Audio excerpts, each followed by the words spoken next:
Bonjour à tous, je suis très heureuse de vous retrouver dans une nouvelle vidéo de la chaîne YouTube Oser planter ça pousse. Et aujourd'hui, on va parler du bouturage en eau. Alors, je vous présente aujourd'hui deux plantes qui sont des peperomia.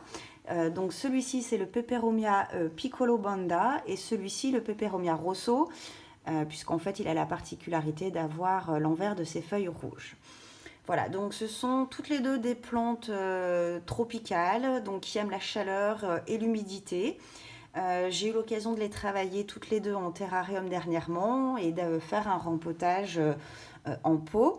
Et évidemment, j'ai pris l'occasion de faire des boutures de feuilles. Alors, pour réaliser une bouture de feuilles, j'ai donc fait au moment du rempotage un prélèvement sur chaque plant. Alors, pour prélever une feuille à bouturer, il faut qu'elle soit suffisamment mature, donc de cette taille-là. Ne prenez pas une feuille au cœur toute petite et vraiment très jeune. Donc, une feuille mature et saine, voilà, qu'elle soit pas abîmée, pas piquée, pas coudée, voilà.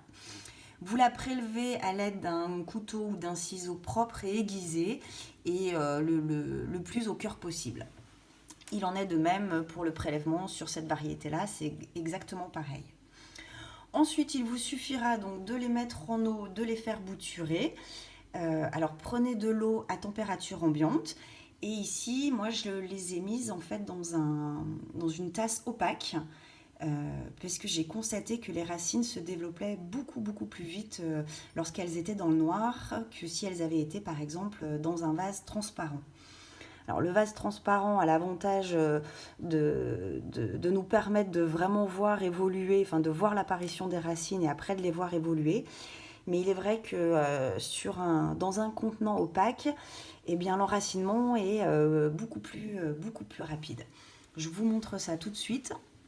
Donc voilà, sur les trois feuilles, vous voyez un petit peu les racines et on commence déjà à avoir des petites pousses à ce niveau-là.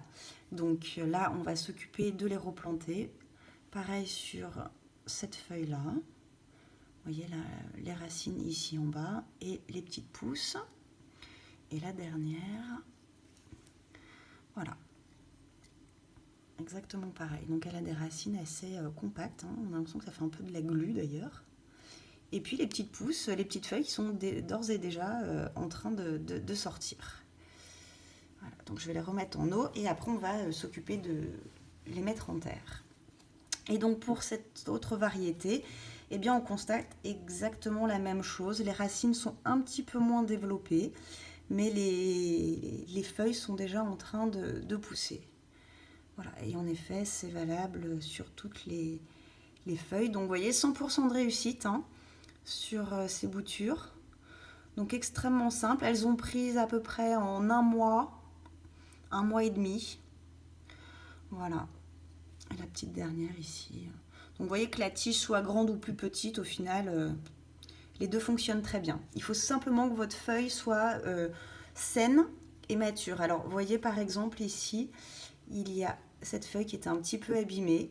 Donc bon, écoutez, elle a raciné, mais elle aurait pu ne pas fonctionner. Voilà. Donc maintenant qu'on a vu tout ça, on va s'occuper de les mettre en terre. Donc on prend une terre pour plantes vertes avec des pots évidemment percés. Je ne vais pas mettre tout de suite de billes d'argile puisque je veux vraiment pouvoir les arroser de manière optimale et qu'elles puissent avoir une motte bien humide vu qu'elles sont encore toutes jeunes et toutes bébés. Voilà, pour qu'elles aient bien le temps de s'enraciner. Donc on va faire une poterie par variété. Voilà, allez c'est parti, on y va.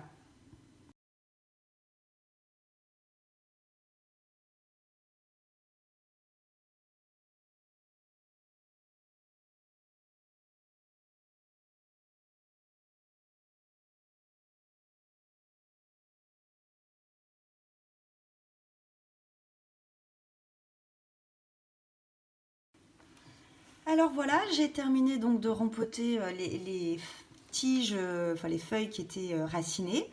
Je vous invite à faire vraiment attention au moment où vous tassez la terre, de ne pas y aller trop fort parce que vous risquez soit de casser les petites feuilles en formation ou carrément les racines. Voilà, donc l'idéal, c'est quand même de pouvoir en fait arroser la plante et de manière naturelle, l'eau va s'écouler et chasser les bulles d'air et faire un phénomène de tassement naturel. Et là, vous voyez, on retrouve notamment une toute petite feuille en formation.